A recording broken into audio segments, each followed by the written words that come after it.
আজকে একটু আমরা বিকেলে ঘুরতে গেছিলাম ওই মাঠের দিকটাতে, তাই জন্য তারই কিছু সিনেমেটিক শট আপনাদের সাথে শেয়ার করলাম। তো hello everyone, welcome back to my channel Sanjilash Samanta. আমি সঞ্জিতা। আশা করছি আপনারা সবাই খুব ভালো আছেন আর আমিও খুবই ভালো আছি।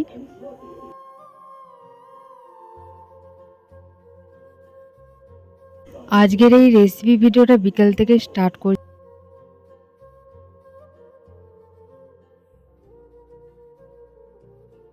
আর আজকে যে রেসিপিটা বানাতে চলেছি ওটা তো টাইটেল থাম্বনেল দেখে আপনারা বুঝেই গেছেন। আর তার জন্য একটা কড়াই নিয়ে নিয়েছি, কড়াটা গরম হয়ে গেছে, তাতে সাদা তেল দিয়ে দিয়েছি আর তেলটাও গরম হয়ে গেছে। এখন এর মধ্যে দিয়ে দিলাম শুকনো লঙ্কা আর তেজপাতাকে ছিঁড়ে দিয়ে দিলাম। আর এবার দিয়ে দিচ্ছি 5 ফোড়ন। আর আমটা অ্যাকচুয়ালি সকালেই কাটা হয়ে গেছিলো, সেই জন্য ওই ক্লিপটা অ্যাকচুয়ালি নেওয়া হয়নি, কারণ বাড়িতে এমনিতেও কারেন্টও ছিল না, তাই জন্য ফোনটা চার্জে দিয়েছিলাম, তখন চার্জ ছিল না বলে, তো তার জন্য ক্লিপটা নেওয়া হয়নি। আর এখন এই সব কিছুর মধ্যেই যে আমটা আগে থেকেই কাটা ছিল সে আমটা এখন কড়ার মধ্যে দিয়ে দিলাম। আপনারা যে আম দিয়ে করবেন সে আমটা যদি শক্ত হয় খুবই, তাহলে আপনারা ওটা সেদ্ধ করে নিতে পারেন। এইবার আমটা কিছুক্ষণ ভালোভাবে কড়াইতে নেড়ে নেব এইভাবে। অবশ্যই কিছুক্ষণ ছাড়া ছাড়া নাড়তে হবে, কারণ আমটা আঁচ খেতে দিতে হবে। এর মধ্যেই দিয়ে দিচ্ছি অল্প পরিমাণে লবণ একদম বেশি দেবেন না, তাহলে কিন্তু খেতে একদম বাজে হয়ে যাবে। জাস্ট আমটা সেদ্ধ হওয়ার জন্য অল্প পরিমাণে লবণ দেওয়া হচ্ছে। এবার আরও কিছুক্ষণ ভালোভাবে নেড়ে নেব। আমার এতটা পরিমাণে ঠান্ডা লেগেছে যে ভিডিও এডিট করতে সত্যিই খুব কষ্ট হচ্ছে, কিন্তু তার মধ্যেই আমি ভিডিও এডিট করছি। আর আজকেও ভয়েস ওভার দিতে হচ্ছে, কারণ আমাদের এখানে তো পুজো চলছে, আমি আগেই বললাম, তো তার জন্য ভয়েস ওভার দিতে হচ্ছে। আর এখন জল ঢেলে দিয়েছে, আপনারা তো দেখতেই পেলেন। তো খুব বেশি জল দিইনি, একদম অল্প পরিমাণে জল দিয়েছি। এবার একটা ডিশ ঢাকা দিয়ে দিলাম, আমটা কিছুক্ষণ সেদ্ধ করব। আর 2 মিনিট হয়ে গেছে, তাই জন্য ডিশটা খুলে এখন দেখছি আমটা কি পরিস্থিতিতে আছে।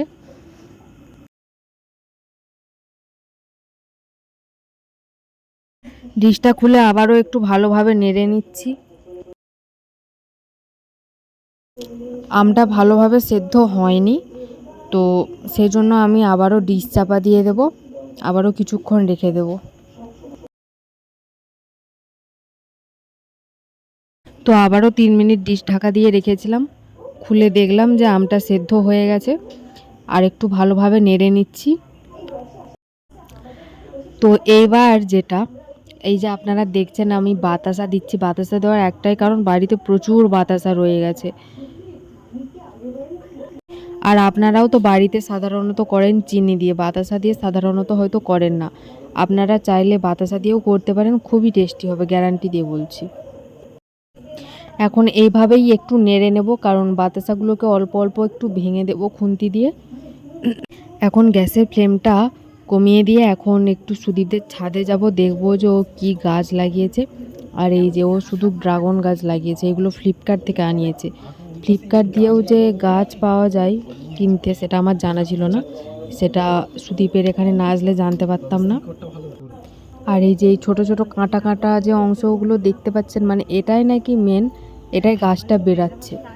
আর অ্যাকচুয়ালি যে সবুজ অংশটা দেখতে পাচ্ছেন ওটা কিন্তু আসল জিনিসটা না, ওটা থেকেই এই গাছগুলো বেরোচ্ছে।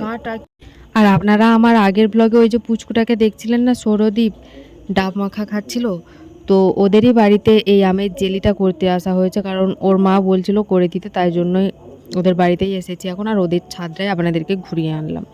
তো এসে দেখলাম এখনও বাতাসা ভালোভাবে গলেনি, তাই জন্য আবারও রেখে দিয়েছি কিছুক্ষণ, দিয়ে অল্প নেড়ে নিচ্ছি। আর খুন্তি দিয়ে বাতাসাগুলো ভালোভাবে ভেঙে ভেঙে দেবো, কারণ গলতে ভীষণই দেরি হচ্ছে, তাই জন্য। এবার নোড়া দিয়ে 5টা এলাচ নিয়ে নিয়েছি, এলাচগুলো নোড়া দিয়ে ভালোভাবে ঠুকে নিচ্ছি। এলাচগুলো যে ফাটিয়ে নিলাম, এখন সেই এলাচগুলোই এই আমের জেলিটার মধ্যে দিয়ে দিচ্ছি। দেখুন একদম ছিঁড়ে ছিঁড়ে দিচ্ছি, মানে এলাচগুলোকে একদম ভেঙে ভেঙে দিচ্ছি।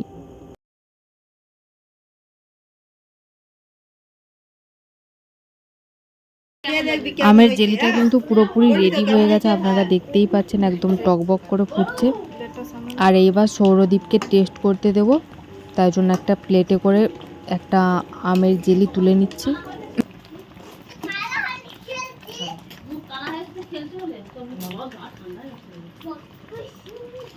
আমার গায়ে পড়লো কেন?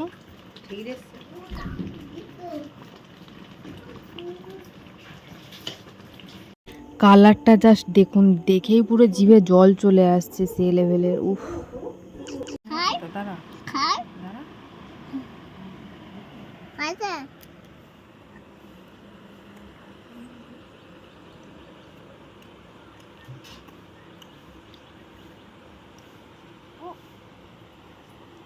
বল হেভি টেস্টিং, বলবি তো হেভি টেস্টিং, হেভি হেভি।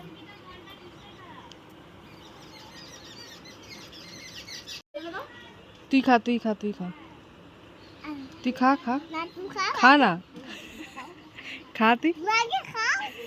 ওই আমটা খা। মাঠে বসছিলাম, আমটা 3000 না এখনো বাকি আছে। গায়ত্রী কথা 3000 করে না বাকি আছে, 100 টাকা করে আবার হিসাব। আমটা খাবি তোরে? গরম এখনো? সৌরদীপ এখনো গরম আছে? ওই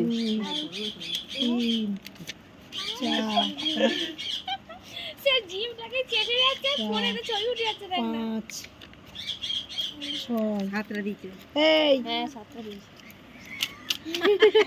আর মাথায় তেল দে নালে গুঁতো ছেদ দিয়ে যাবে। কি তেল দিবে? কেরাসিন তেল। ওখানে আমের জেলি বানিয়ে এসে একদম সন্ধে হয়ে গেছে, তারপর রেডি হয়ে একদম বেরিয়ে পড়েছি ঠাকুর দেখতে যেতে।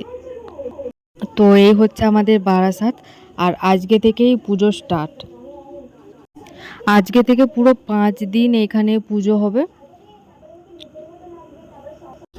সেই পুরো বুদ্ধ পূর্ণিমার দিনকার মহোৎসব হবে, আর তারপরের দিন দধি গাদা।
দাঁড়িয়ে দাঁড়িয়ে পুজো দেখছিলাম, আর তার মধ্যেই দাদা আইসক্রিম কিনে এনে দিল। আর আমি বৌদিকে বললাম একটু আইসক্রিমটা খুলে দিতে, মানে আইসক্রিমের খোসাটা একটু খুলে দিতে, তাই জন্য বৌদি এখন আইসক্রিমের খোসাটা খুলে দিচ্ছে। কারণ আমি এক হাতে ফোন ধরেছি তো খুলতে পারছি না, তাই জন্য।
কত কত পুজো জমা পড়েছে শুধু দেখুন।